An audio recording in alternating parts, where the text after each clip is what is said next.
बिस्मिल्लाहिर्रहमानिर्रहीम अस्सलाम वालेकुम। मौजूदा हुकूमत अब बाकायदा अजाब बन चुकी है।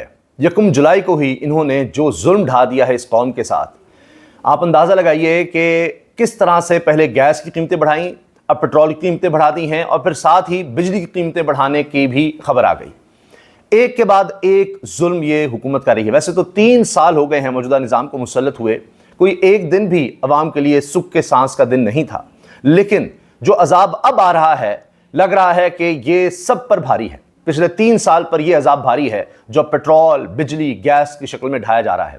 मैं आपसे 12 अर्ज कर रहा था कि चीज़ें इस तरफ जा रही हैं क्योंकि इनके पास ना पब्लिक मैंडेट है। इन्होंने सारी तवज्जो अपनी इमरान खान के खिलाफ रखी है, सारी की सारी। अब भी आप देख लीजिए, इतनी हौलनाक खबरें हैं कि ये खौफजदा हैं क्योंकि इनके पास अवाम मैंडेट नहीं है। वरना अगर इनके पास अवाम का मैंडेट होता तो आप याद कीजिए, इमरान खान की गवर्नमेंट, जो कि इस तरह कोई अक्सरियत से गवर्नमेंट नहीं थी, बड़ी मुश्किल से फलां पार्टी भी साथ थी, फिर भी जो चाहता था लॉन्ग मार्च करता था।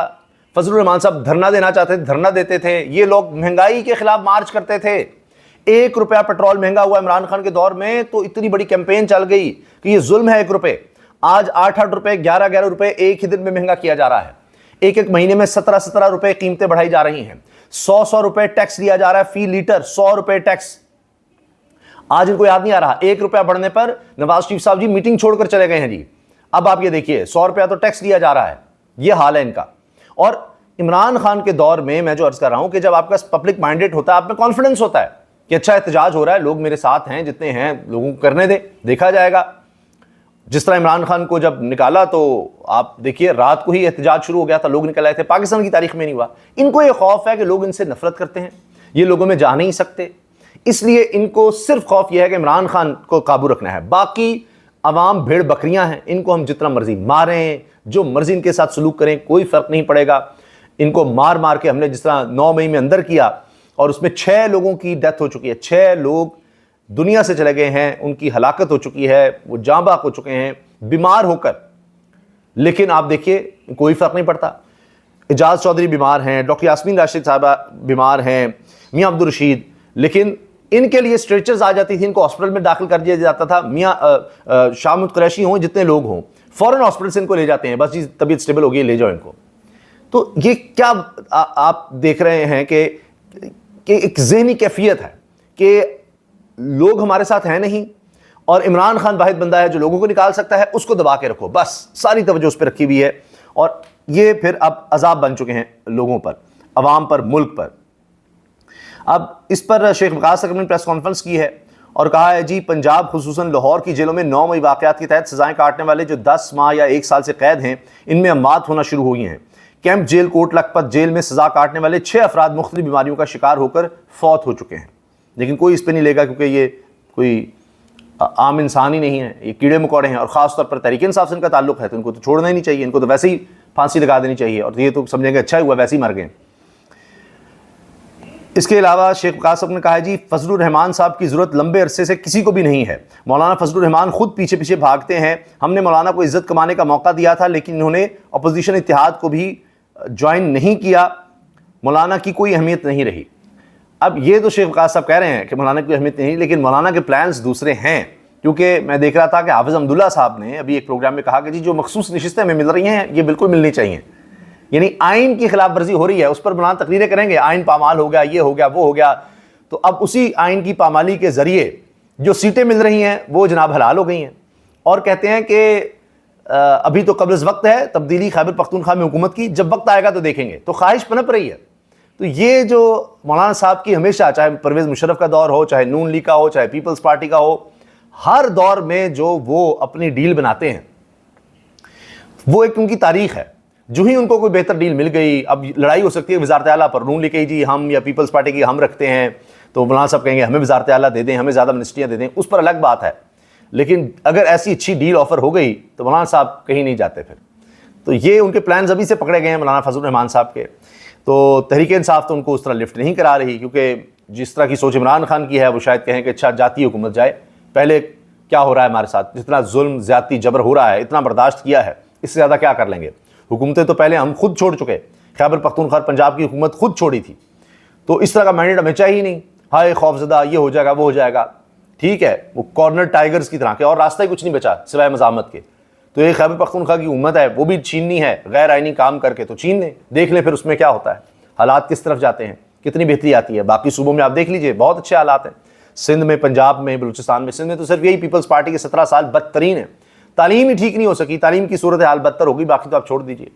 यहाँ म्यो हॉस्पिटल में आप जनाब सारे AC वगैरह सब ख़राब, बिजली का मसला, लोग हाथ में पंखे लेकर हवा ले रहे हैं, और मरीम साहबा जो है ना जी, वो अपनी तस्वीर शाया कर रही हैं जी, बस उनको इसी में खुशी है कि जिना का नाम हटाकर, कायद-ए-आज़म मोहम्मद अली जिना का नाम मिटाकर, उनका नाम ख़त्म करके मेरा नाम लग रहा है, और ख़ुद बोल रही हैं कि मैंने जनाब मरीम नवाज़ इंस्टीट्यूट रख दिया उसका नाम, और पीछे अज़मा साहबा बैठी हुई हैं और तालियां बजा रही हैं, जो कहती नहीं कि नहीं जी जिना का नाम तो हम बदल नहीं रहे, ये गलत नोटिफिकेशन है, फलां है। तो ये इनके काम है। बाकी जनाब मखसूस नशिस्तों के फैसले में PTI की लीगल टीम ने जजेस को बुरी तरह फंसा लिया है। उसमें यह कि जिस तरह इन्होंने मुकदमा लड़ा, उसके बाद अब हुआ यह है कि जस्टिस आयशा मलिक साहब, जस्टिस अकील अब्बासी साहब, इनके साइन ही नहीं है, और खबर यह है कि वो साइन नहीं कर रहे क्योंकि उनको शुरू में ही हटा दिया गया था, वो तो हेयरिंग में थे ही नहीं। तो पहले 13 में से 12 जज बच गए थे, और सॉरी 11, क्योंकि 2 अलग हो गए थे। फिर एक और जज साहब जो हैं, उन्होंने केस सुनने से इनकार कर दिया, हामिद खान साहब जब आर्गू कर रहे थे, तो बाकी रह गए 10। अब ये कानून में दुनिया में कहीं नहीं है कि 13 जजेस के फैसले को 10 जजेस खत्म कर सकते हैं। अब उनके 12 के कहां से साइन होने हैं, क्योंकि एक जज तो है ही नहीं जिसने केस ही सुनने से इनकार कर दिया, उठ के चले गए। बाकी 12, अब उनमें से भी 2 के साइन नहीं, तो 3 साइन नहीं होंगे। 10 जजेस का जो फैसला है वो ऑर्डर ऑफ द कोर्ट कैसे माना जाएगा?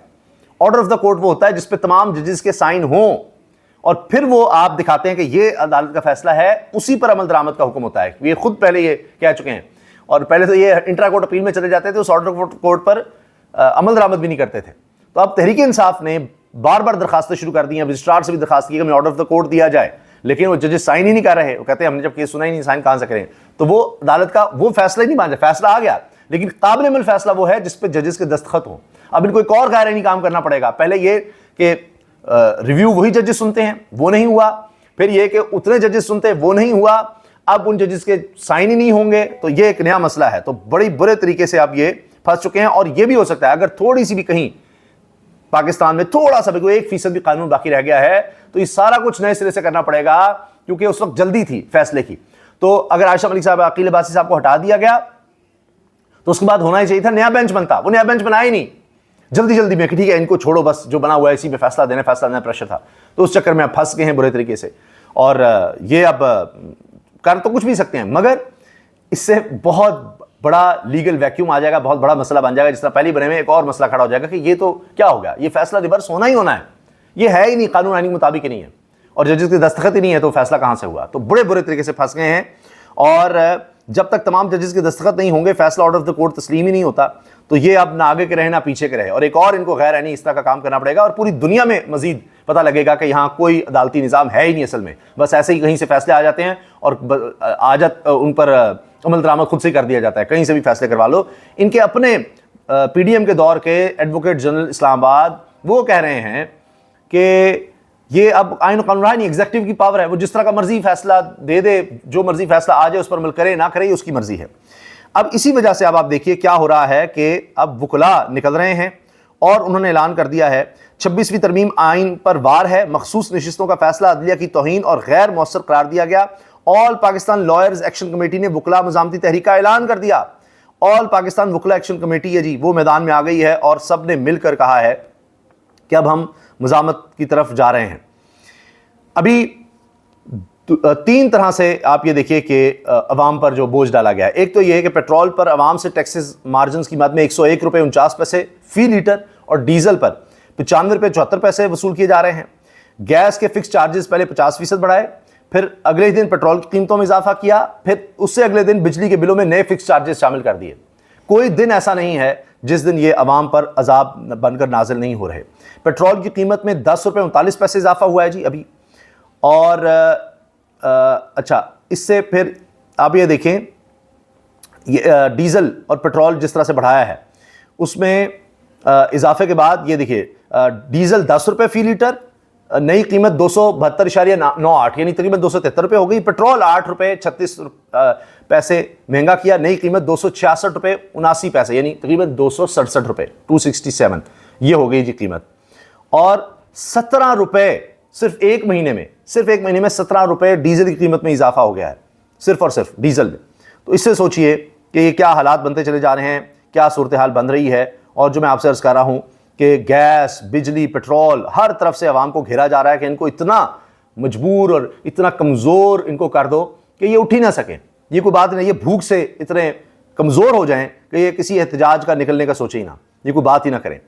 कारकर्दगी ये है कि पहली दफ़ा पाकिस्तान की तारीख में 1200 अरब रुपए ये कम इकट्ठा किया इन्होंने। 1200 अरब रुपया जो टारगेट था उससे 1200 अरब रुपया टैक्स कम इकट्ठा किया। इतना टैक्स लगा कर भी, क्योंकि अशराफिया से नहीं, अपने लिए इन्होंने मरात बढ़ाई हैं, तो इसलिए इन्होंने टैक्स कहाँ इकट्ठा करना था। और अवाम के लिए ये कि जी वो सैलरी पे भी टैक्स, हर चीज़ पर टैक्स। अब ये मैं आपके सामने रख देता हूं कि वुकला की तरफ से क्या ऐलान किया गया है। ऑल पाकिस्तान वुकला एक्शन कमेटी का 26वीं तरमीम के खिलाफ मुल्क की तहरीक का ऐलान। सीनियर कानूनदान मुनीर मलिक की सरबराही में ऑल पाकिस्तान वुकला एक्शन कमेटी का एलामिया। तमाम बार एसोसिएशंस और काउंसिल्स हफ्ते में 2 बार एहतजाज करेंगी। 26वीं आईनी तरमीम के खिलाफ तमाम वुकला अदालती कार्रवाइयों में स्याह पट्टियां बांध कर जाएंगे। इदारा जाती खुद मुख्तारी को यकीनी बनाने के लिए बार इलेक्शन की खुसूसी मुहिम्मात चलाई जाएंगी। सिविल सोसाइटी और कानूनी बरादरी को मुत्तहिद करके ऑल पार्टीज कॉन्फ्रेंस बुलाई जाएगी। अवाम में शऊर उजागर करने और गुमराह कुन मालूमात का तोड़ करने के लिए मीडिया और डिजिटल रसाई का दायरा वसी किया जाएगा।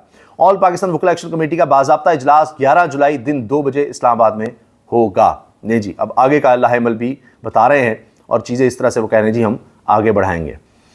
ये इस वक्त हालात हैं। फिर ये कहते हैं जी हो हमारा पासपोर्ट बेहतर हो गया, पासपोर्ट बेहतर हो गया, फेक न्यूज़ होती है और फिर हुकूमत को खुद वो हटानी पड़ती है।